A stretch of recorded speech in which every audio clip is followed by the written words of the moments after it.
Miller told me about what happened in the Caribbean 9 years ago. You do remember Miller. You'd formed a private army with him. An army with no allegiance to a nation. I remember, but... I see. You're not sure what's fact and what's a fantasy caused by the coma. It's still all a mess, huh? All I can do is tell you the facts as they were told to me. I've gone easy on you up until now, but this is where the hard stuff begins. 1974, the year before you entered your coma. You were in Colombia, operating with a small unit of men, basically mercenaries. Miller was among them. Miller was trying to find a way to turn his and your talents into a line of work. He was looking to start a business where you would fight on behalf of others around the world, those who needed military force. But the reality was, at that time, you didn't have enough gear to equip your own men. Then Miller came across this client. It was a huge job he was offering, but you had a shot at pulling it off. You accepted it and headed into Costa Rica. The client even threw in an offshore facility in the Caribbean. The mother base, that would be your new base of operations. Miller sure did have a head for business. As your mission went on, your unit grew and grew. More weapons, more money. Before you knew it, you were commanding 300 men. As the organization got bigger, your military powers swelled to match.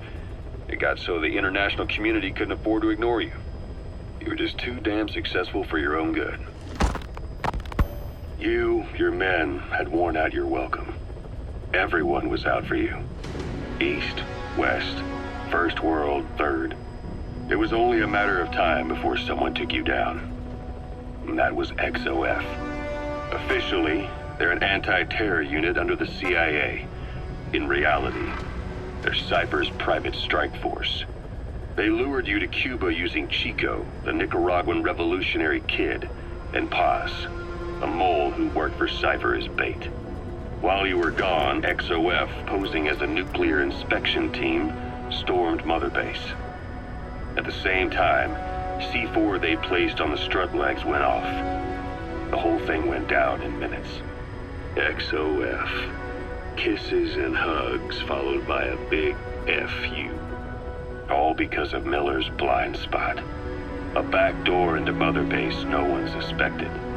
You remember a certain scientist. Huey was responsible for bringing the inspection team on board, giving the enemy a perfect opportunity to hit you at home. You were returning from Cuba when it happened. Mother Base came damn close to taking you with it into the Caribbean. Those of your men out on assignment returned right away. They refused to believe the wreckage in the water they found was Mother Base. But they checked the coordinates again and again, until reality finally settled in. You were supposed to die that day. That was XOF's primary objective. As far as most folks know, you did. The first doctor to see you wasn't even sure what he was looking at. Before they'd even finished operating, your men moved you to that hospital in Cyprus. There was a woman named Eva who arranged that. Rings a bell, huh? Most men in your condition would have been written off right from the start. But you survived. You went straight down to hell, and they pulled you out. Your eye wide open. Full venom. The days of naked Snake are long gone. Welcome back, Venom Snake. This world still needs you. Here, Snake, try this on. A prosthetic arm. Yeah, Miller was calling it the arm that wasn't there. The physiotherapy's going well. Your arm's bulked up enough for it to fit. There. Perfect. A little time with it, and it'll work better than the real thing. What do you think? Huh. I can still feel my real arm. Well, you better get used to this one quick. You have any pain? Every now and then. Where? My fingertips. My left fingertips. Sounds like phantom pain. Your brain still remembers your old hand. Yeah. What about your vision? Can you see okay? Yeah, at the moment. Now, the shrapnel in your skull is pressing on your optic nerve. I'm told any hard impact could have an effect on your visual cortex. Yeah, the doctor mentioned that. Your brain might process visual information incorrectly. In other words, you could have hallucinations. You might see things that aren't there, or not see things as they really are. You experience any of that? I think so. When? Right after I wake up. Colors look faded. Colors, huh? Well, that's not a major concern in and of itself, but it could mean the difference between life and death in the field. You'll need to watch out for that. I will. All right. You should continue your physio. We'll be arriving soon. It's the last chance you'll get.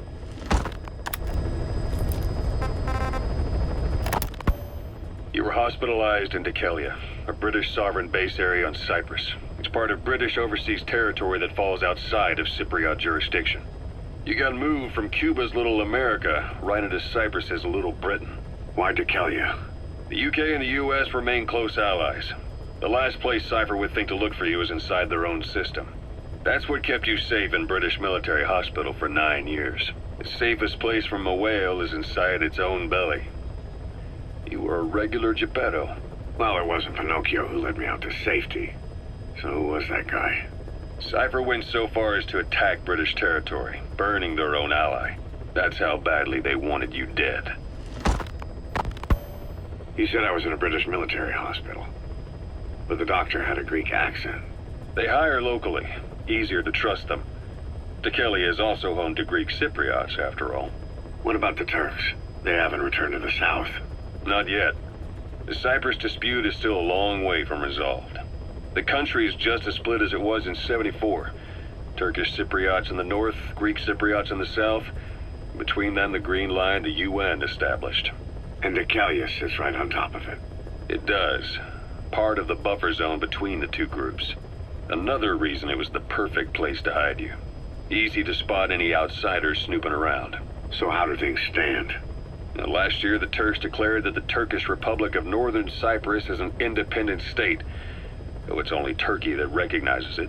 In the past, the Greeks and Turks lived side by side in the same villages. There are reasons to fight. Those came from the outside.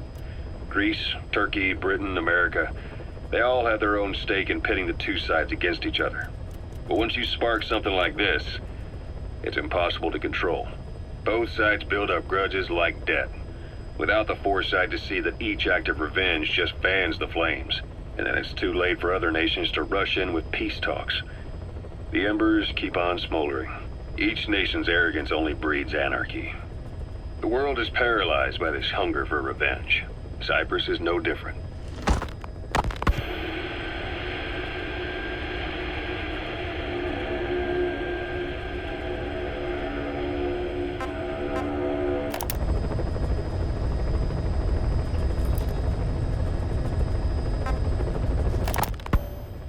The Soviets have indicated they are not participating in the Los Angeles Olympics, primarily because the United States has made no attempt to guarantee the safety of the Soviet Union's athletes.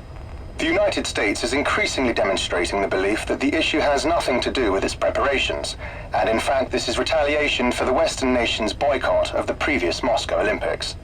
That concludes today's news. That's quite some news. The Soviet Union not attending the LA Olympics? Yeah. Andropov's death has changed some things. They're calling it revenge for the Western boycott of the Moscow Olympics. Countries boycotted the Moscow Olympics? Yes. In protest of the Soviet Union's invasion of Afghanistan. Over 50 countries were absent. It's too bad I didn't get to see Yamashita's judo. When the 40th Army crossed the Amu River 4 years ago, détente went right out the window. The U.S. Congress chose not to ratify SALT II. And Reagan's hardline politics won him the presidency in a landslide. According to him, the Soviet Union's an evil empire. A second Cold War. And there's been no end to regional conflicts and civil wars. Lebanon, the Falklands, Grenada, Iran, Iraq. The story never changes. Egypt and Israel did sign a peace treaty. But then the driving force on the Egyptian side, President Sadat, was assassinated afterward. Apparently, his actions were considered a betrayal of his fellow Arabs. Islamic extremists? Yes. Fundamentalist extremists have been responsible for some bold acts of terrorism in recent years. We've had extremist students in Iran take U.S. embassy workers hostage, and suicide bombings in Lebanon. Over 300 foreign soldiers stationed there have been killed. The countries have yet to develop an effective means of dealing with terrorism. Afraid of losing their own men, they've pulled their forces out. handing private forces a golden opportunity. Private forces. Small armies with no national affiliation, working for the highest bidder. That's right, they got the idea from you. After Mother Base went down, they began spreading to meet the soaring demand. Miller's organization is just one of many PFs now. The entire world is after you. But at the same time, it needs you too. Miller told me about what happened in the Caribbean 9 years ago. You do. Ocelot. I hear they started calling you Shalashaska in Afghanistan. What's that about? You know the term Sharashka? It's slang for a suspicious, hastily thrown together organization. The word became associated with a type of forced labor facility in the Soviet Gulag system. OKB scientists and engineers who'd been convicted of crimes were sent to a Sharashka for forced R&D. The Sharashkas were supervised by Lavrenti Beria of the NKVD, the secret police, under the official name 4th Special Department. Forced research? That's not very different from what we do here. Diamond Dogs is different. Everyone here believes in you. Regardless of where they came from or why they're here, they revere you. And they're fighting because it was their choice. And if it wasn't, they'd leave? Who knows? That's our reality here, whether it's real or not. If there's another truth, I don't want to know it. All that matters is that's the concept that's taken shape in their heads. The traces of a group ideology, our superstructure, to put it in Marxist terms. All right. Go on. Right. So anyway, at some point the enemy started calling me Sharashka. This was after the war in Afghanistan broke out. While I was keeping an eye on you in that hospital, I was also heading up interrogations here. The men I broke gave up their comrades and families, everything they wanted to protect them most. No real cause for it. I just let myself get caught up in the old Russian pride. And suddenly I received the honor of becoming Special Interrogation Advisor to the forced labor camps. But the more men I interrogated, the more people saw me as just that, the interrogator. It helped cover my real objective of keeping you safe. You went that far for me? Far enough to keep you alive. I ended up being pretty well known among the Afghan guerrillas. Some of them would have seen me on the battlefield, and that's how I got the second half of the name. Shashka. It's a sword, a type of saber from the Caucasus. Russian dragoons and Cossacks carried them into battle. Now, the Russian Empire had a general by the name of Fyodor Arturovich Keller. His bravery earned him the nickname Russia's Greatest Shashka. Someone must have known about that, because somewhere along the line, Shashka got stuck on the end of Sharashka. The guerrillas were using the name amongst themselves, and by the time I got to hearing about it, pronunciation had wound up as Shalashashka. So, half Gulag, half Hero Sword. Is a perfect fit. But you see how rumors and ideas about people can get out of hand fast. Once you create a character and put it out there in public mind, it warps and twists with every baseless rumor. And before you know it, all people see are phantoms. In my case, it works out just fine. I'm plenty used to working under aliases.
Ocelot.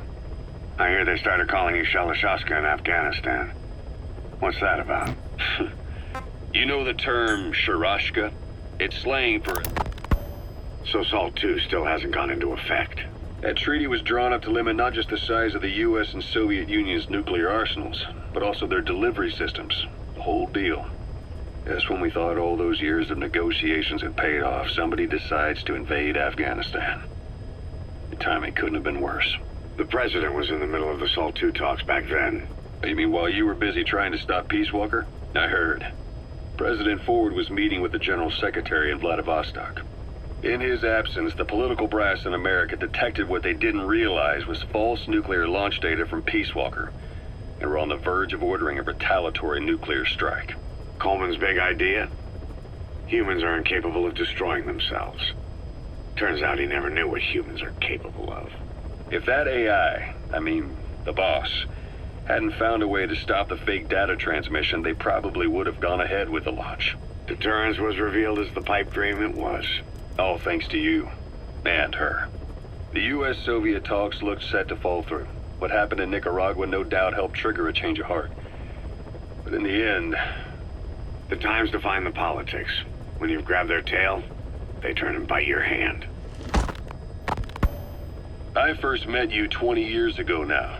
The place was Selenouyarsk in the Soviet Union. We were enemies. I was with the GRU.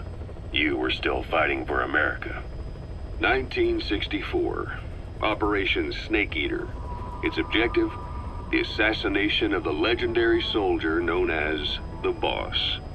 When you returned home successful, they awarded you the title Big Boss.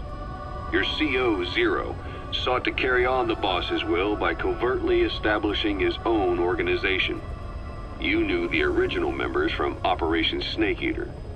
From America, there was David O, or as he was to you, Major Zero. Donald Anderson, aka Sigint, Dr. Clark, who went by paramedic during the operation, and the fourth, you. From China, there was Eva, and me, Ocelot, from the Soviet Union. 6 in total. To us, government notions of friend and foe were meaningless. As were East and West, we joined forces by our will alone. Our objective was to fulfill the boss's dying wish, to make the world one. And to do it, Zero used the Philosopher's Legacy, the secret war fund you obtained during Operation Snake Eater. This organization would go on to become Cypher. I, on the other hand, was left with the problem. You only recovered half of the legacy. I had to locate the other half myself. When I found the funds, I passed them on to Zero, just as you wanted. I still trusted him in those days. We thought what he was doing was the boss's will, until he started that one project. Les enfants terribles, Zero called it. You parted ways, as did Eva, leaving only Anderson and Clark still with him. I maintained limited contact, although truth be told, we were just keeping tabs on one another. The reason was always you. After you returned to the Army and created Foxhound, you left America. For a time, even I'd lost track of you. I'd imagine Zero did too. You always were the best when it came to hide and seek. Zero created Cypher, an information network to tap into every corner of the globe. Woven together, Cypher's arteries make the world just one big organism. And that's not all. It also monitors the thorn in Zero's side. That's you, tracking your coordinates wherever you might go. The further you strayed from your roots, the larger Zero became. It's as if he was trying to close the gap between you. But before long, he disappeared from public life. Only a few people had direct contact with him. For a time, I was one of them. Then a year after you fell into your coma, he slipped out of sight entirely. Since then, nothing. No photos, no recordings, not even a reliable rumor as to his whereabouts. I tried every method I could think of, but Zero was gone. Freed of his control, his creation, his power continued to grow. Cypher is a great beast, and Zero was its spine. But even without him, it's endured, evolved. But now its body is rotting, riddled with parasites. Parasites like the ones who attacked you 9 years ago in the Caribbean, and then at the hospital. Cypher's Black Ops Unit, XOF. They learned where you were, and came to wipe the slate clean.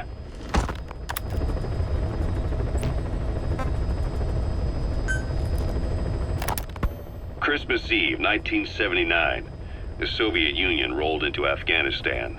Muslims had revolted against the Soviet-friendly regime established the year before. The DRA forces could no longer contain it themselves, so the Soviets went in to intervene. The Afghan government was powerless and fraught with infighting. They lost the hearts and minds of the people, and that alarmed the Soviet leadership. With the Islamic Revolution happening in Iran, the Soviets felt they had to act fast or risk the spread of Islamic revivalism. A superpower, sending a motorized rifle division against men on horseback with antique rifles. Everyone thought it'd be over in an instant, only it wasn't. Some Muslims made their fight a jihad, a holy war, and began a guerrilla campaign on all fronts. A war of attrition. These fighters call themselves Mujahideen. They're being supported by the West through Pakistan. That's why Miller was involved. He was training them near the Zero Line, sponsored by the CIA. The war has become a nightmare for the Soviet troops stationed here. They thought they'd be headed home in 6 months at the most. Then a year passed. 2 years. Now here we are 4 years on with no exit in sight. Afghanistan has become the Soviet Union's Vietnam. The Soviet troops on the ground want to go home, but at least they have homes to go back to. The Afghans have lost theirs. The Soviets destroy the kishlaks, villages, wherever they can. They burn down homes and fields, fill in wells, turn pastures into minefields. It's created a mass of refugees who fled to Pakistan. If the Mujahideen are fish swimming around the villages, the Soviets will go so far as to dry out their ocean. But this has had a big price. There's bitter resentment among the Afghans, and they're taking out their anger on the soldiers on the front lines. Among the Mujahideen are the Pashtun people. They're fiercely devoted to their code of Badal, or revenge. Soviets they've captured have had their hands, feet, and noses cut off before being left to die at the side of the road, just to show their comrades what they're capable of. Friendlies who come across them can do nothing but put them out of their misery. Then they burn down another village in retaliation. And the cycle of vengeance goes on.